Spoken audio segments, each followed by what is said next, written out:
ये Marhaura diesel locomotive plant जो है भारतीय रेल का एक ड्रीम प्रोजेक्ट है, जिसके तहत पहले हम लोग लोकोमोटिव की सप्लाई इंडियन रेलवे सिस्टम में की जा रही थी। अब चूंकि यहाँ पर बहुत उत्पादन हो रहा है, तो यहाँ से हम लोगों ने लोगों को एक्सपोर्ट करने का भी फैसला लिया है और एक बड़ा ऑर्डर गिनी गणराज्य से प्राप्त हुआ है। वहां पर स्टैंडर्ड गेज के लोकोमोटिव्स की आवश्यकता थी और उसी के मद्देनजर प्लांट को मॉडिफाई करके स्टैंडर्ड गेज लोकोमोटिव का उत्पादन प्रारंभ किया गया है और 150 लोकोमोटिव अगले 3 साल में गिनी गणराज्य को भेजे जाने हैं। वहां पर एक आयरन ओर का बहुत बड़ा खदान मिला है, उस खदान में ही इसको लगाया जाएगा। एक लोकोमोटिव की जो क्षमता है वो 4500 हॉर्स पावर की है। 2 लोकोमोटिव मिलाकर के यदि काम करेगा तो 9000 हॉर्स पावर के साथ सिंगल कैब की मदद से हम लोग पूरा का पूरा लोड जो 100 वैगन का होता है उसको पुल करने में सफल हो पाएंगे। तो निश्चित रूप से भारत देश के लिए एक बहुत बड़ी उपलब्धि है और इस प्लांट के लिए भी बहुत बड़ी उपलब्धि है।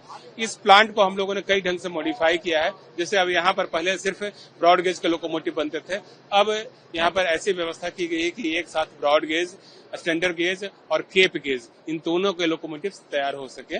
स्टैंडर्ड गेज और केप गेज के जो लोकोमोटिव है उनका डिमांड इंटरनेशनल मार्केट में है। अफ्रीका हो, ऑस्ट्रेलिया हो, पश्चिम यूरोप के देश हैं, इन सभी जगहों पर स्टैंडर्ड गेज के लोकोमोटिव की डिमांड होती है। वहीं साउथ अफ्रीका और कुछ न्यूजीलैंड के पार्ट्स में केप गेज के लोकोमोटिव की डिमांड होती है।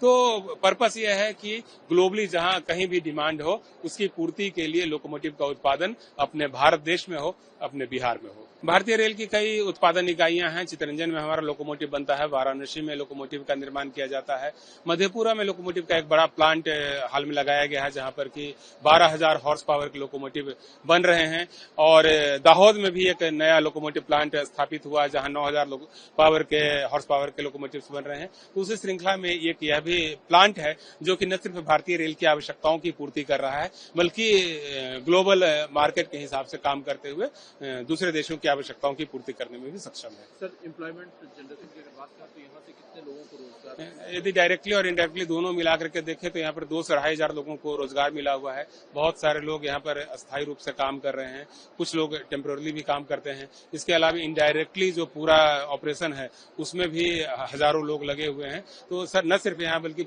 पूरे भारत में भी इसकी कई इकाइयां हैं, मेंटेनेंस इकाइयां हैं, वहां पर भी करीब 1000 लोग लगे हुए हैं। तो सब मिलाकर आप देखें तो 4 से 5,000 लोगों को रोजगार देने में यह प्लांट सक्षम है।